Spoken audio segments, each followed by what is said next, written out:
Tonight on the Daily Debrief, a New Jersey mother murdered. Her child is the state's key witness. Mommy is dead. Daddy killed her. How does the defense respond? Plus, a possible break in the case of a Colorado fiancé missing since Thanksgiving. Also, officers risk their lives to save a child. That and more on the Daily Debrief for Thursday, January 3rd.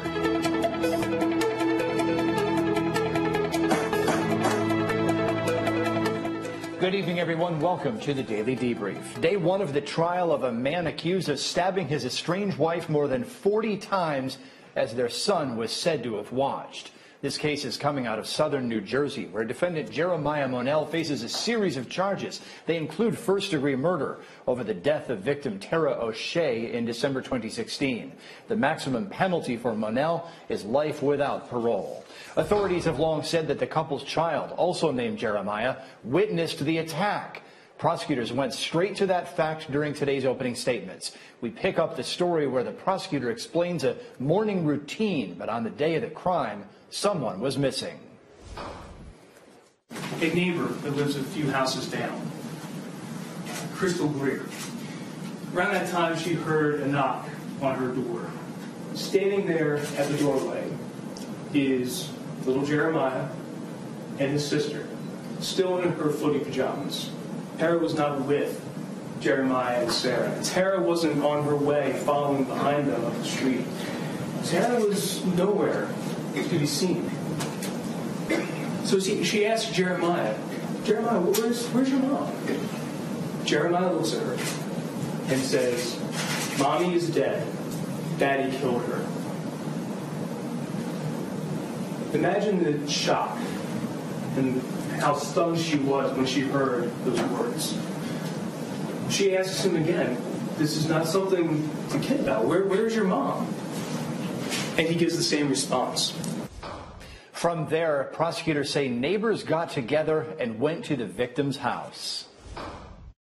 So Glenn, Crystal, and James get to the house, 9701 Raymond Drive. And upon going into the house, they discover the horror that had occurred. Tara wasn't just dead. She had been brutally and mercilessly murdered. They found that out when they go in. Tara's lying there on the floor. There's a blanket covering her. The corner of the blanket is pulled back. And they see her face spattered with blood. A gaping wound in her neck. State police are contacted. They respond out to the area and they begin their investigation. Part of that investigation was going around to some neighbors to see if anybody had heard anything, if anybody had seen anything. And they find a couple of people, Paige and Heather Oslin, who also live nearby. The night before, on the 18th, they were out walking their dogs. And they go by 7901 Raymond. And they hear the defendant and Tara in the midst of an argument. So there was an argument the night before. Look, the investigation unfolded from there, revealing physical evidence of the crime. The state police also searched the house, and during their search of the house, they find numerous pieces of evidence. There's the carpet that's soaked with blood. There are some bins with blood splatter on them. There is a cardboard box saturated with blood. There are some other blood stains on numerous other pieces of other articles in the house. In the kitchen, behind the stove, they locate 2 knives. The knives had blood on them. The knives were collected as evidence.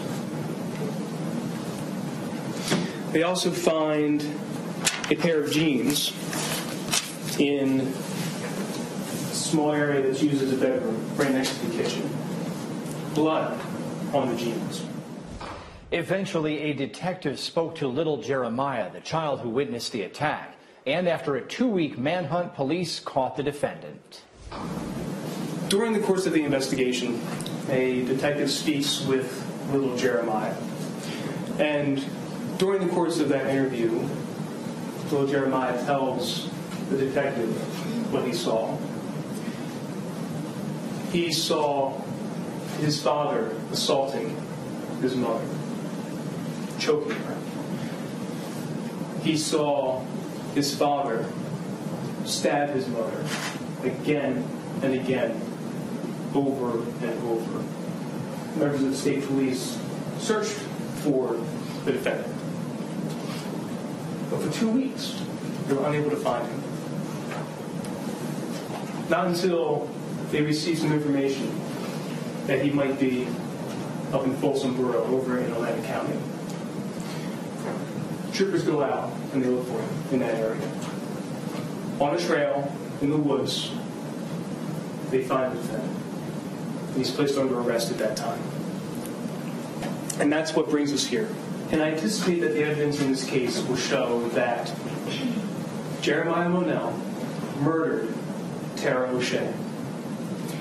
And that act was purposeful, was known, was calculated, planned, and depraved. Joining me tonight on the Daily Debrief are attorney Sanford Rebenstein and juvenile court judge Ashley Willcott. Good to see you both. Thank you. Thank you. All right, Ashley, this poor child is apparently the state's key witness. We haven't heard from the child yet, but hearts are going out to that child all over the place watching this case. Absolutely. So this child's going to be traumatized forever. Can't even imagine what he's been through. Not only that, but we've talked about before, Aaron, he's going to have to testify, and he's going to have to tell his story more than once. And every time he goes through that, it traumatizes him even further. You know, there's another possibility here, and that is that he doesn't testify, and they try to get in the evidence of his statement to the neighbor, Daddy just killed Mommy, instead, so the child does not have to be there for cross-examination. Very interesting also, if he does testify, and I expect that he will, what's the cross-examination? I mean, how would they get it in? Excited utterance, some kind of hearsay exception? There might be an exception to the hearsay rule, and I don't know that they even want to do it for trial strategy because the jury's going to want to hear from this young man. But maybe there's a reason the prosecutors don't want to put him on. Yeah, this will be really interesting to see. I mean, my bets were that we probably would hear from the child, but why wasn't the child the first witness if that was the case? Ashley, any sense? You know, I guess I feel like after the first witness, they're really trying to lay the groundwork and say, this is what it looks like, this is what it was like, and then they're going to move through the testimony accordingly. And why didn't the prosecutor say to the jury, and you will hear from this young man, and he will tell you from his very own mouth what he saw? You raise a good point. You may have beat my theory, Sanford. Look, the victim's blood is on the knife, of course. Okay, but also we have the defendant's DNA inside a pair of the bloody jeans.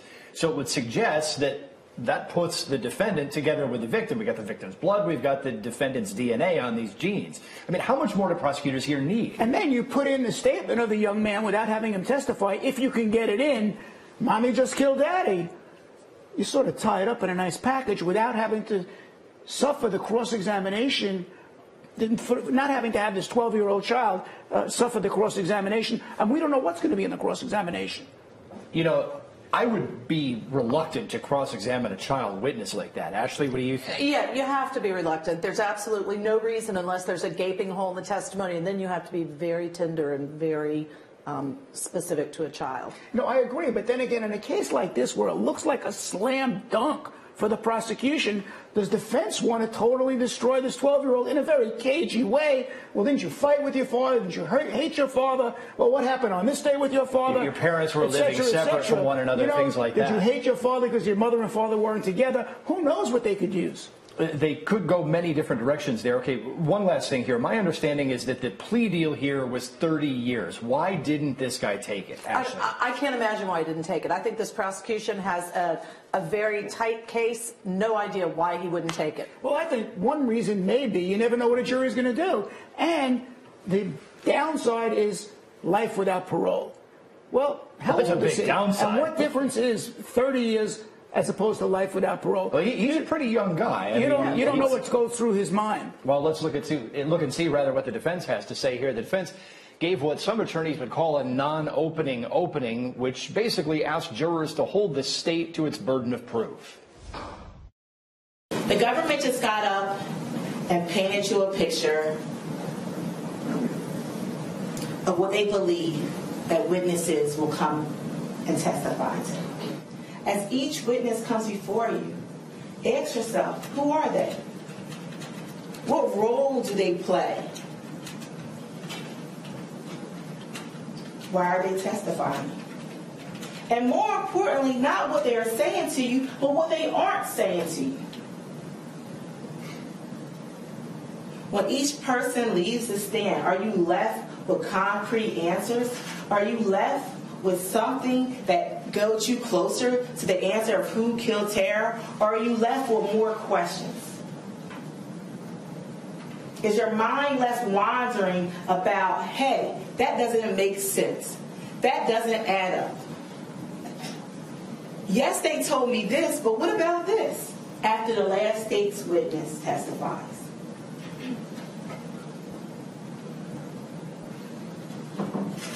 And you were sitting there thinking and analyzing each of their testimony.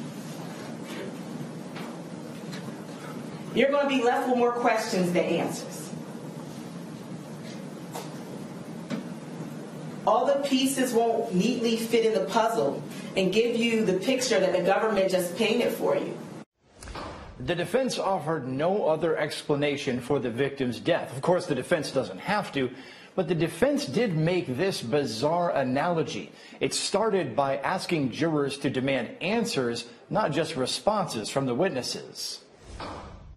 And I know you're probably thinking, what's the difference between an answer and a response? And some of you said you had children. And sometimes you'll ask your kid, who left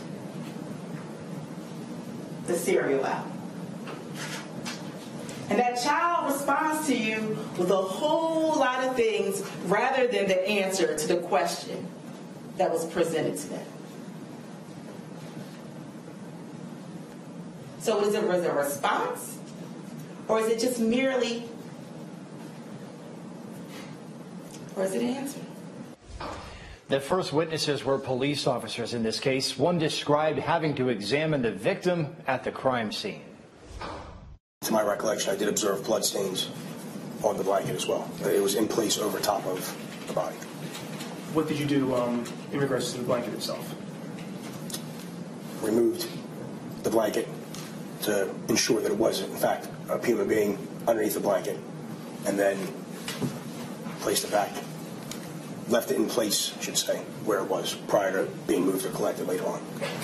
The individual that you observed that was under the blanket, what, if anything, did you observe and note about that person's condition? I observed multiple bloodstains on various regions of her body and multiple lacerating stab wounds to the neck, chest area. Back to the panel one more time on this case tonight. So look, let's talk about this child analogy, because at first I almost thought that it was insensitive, but I'm wondering if there was some foreshadowing going on there where no one has promised the testimony of this child who is said to have witnessed the stabbing, but maybe they're keying it up in case it happens, because maybe the defense is trying to say the child really can't answer many questions. Is that where you see this going, Ashley? I think possibly, and I think the defense is trying to say there's suggestibility with a child, and so the answers were suggested, and he may not have the information that they've led you to believe he has. That could be one answer. Sanford, what do you think? I was surprised in this opening. She didn't come out and say, they got the wrong guy. This wasn't the person that committed. Yeah, murder was committed, but it wasn't him. So that kind of surprised me to see where she's going, because if this young man testifies, and I think he will, how is she going to cross-examine him? And what is she going to bring out in cross-examination that's going to be helpful to the defense?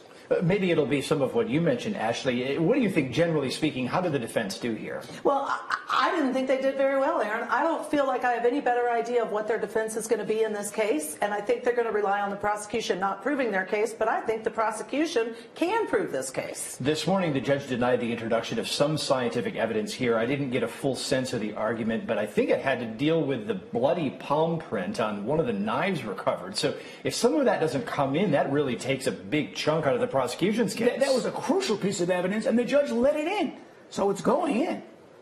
I thought he denied some of it. I'm going to have to go back and double check that. No, I think he's letting it in. He's letting it in? Okay. I think that's why they had all those sidebars, because during the testimony, there were issues that came up constantly, and there were sidebars. I know there were big questions about, whether or not the team was accredited. It sounded like a Daubert hearing, to deal with the introduction of scientific evidence, and of course it has to meet a certain threshold in order to come into a case. I think it was let in.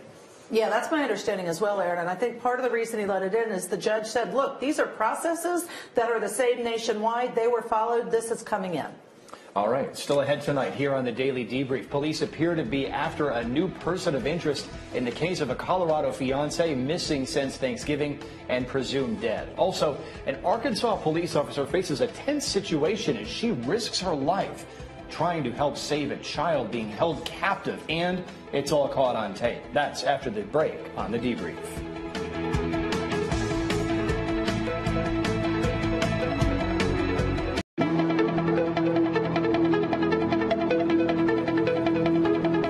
Welcome back to the Debrief, folks. Glad you're still with us tonight. The trial of a Michigan Uber driver accused of killing 6 people is scheduled to begin next Tuesday. Jason Dalton reportedly told authorities a mobile phone app took over his mind and forced him to commit the mass murders. The problem for prosecutors is that the Court of Appeals threw out all of Dalton's statements to police. Dalton invoked his right to remain silent and asked for an attorney, but police did not honor either request. Prosecutors are still moving forward with the case. Another case we're following is the retrial of Melanie Eam. The jury has not been able to reach a verdict in this case. Therefore, at this time, I declare a mistrial in the case. That was the first case against Eam, ending with a split jury. She's accused of stabbing her boyfriend to death after he tried to break up with her. Authorities say Eam fled to Maryland after the stabbings. 4 jurors wanted to convict her of second-degree murder. 2 wanted to convict her of manslaughter, a lesser crime. Remember, folks, Florida uses 6-person juries. The defense said another man in the house committed the stabbing, moved the murder weapon, and washed up in order to conceal his involvement with the crime. Testimony in the retrial is scheduled to kick off next week. Now to cases currently under investigation. Police digging into the disappearance of a Colorado fiancé back on Thanksgiving Day are reportedly looking at a new person of interest. Patrick Frazee faces 2 counts of murder and 3 counts of solicitation of murder over the disappearance and presumed death of his fiancée, Kelsey Barrett. 2 counts of murder involve different legal theories of Barrett's presumed death. ABC News and CNN are now both reporting that authorities are looking at an Idaho woman in her early 30s who may have been Frazee's girlfriend. Remember, Idaho is where Barrett's phone last communicated with cell phone towers. She has not been named, rather that Idaho woman has not been named because she has not yet been charged. Funeral services are scheduled tomorrow afternoon in the shooting death of an on-duty California police officer. Newman, California Police Corporal Ronald Singh died after pulling over a suspected drunk driver. Authorities say the suspected drunk opened fire on Corporal Singh and killed him. Singh, himself an immigrant, left behind a wife and a 5-month-old child. The accused gunman is 32-year-old Gustavo Perez Arriaga, an undocumented immigrant.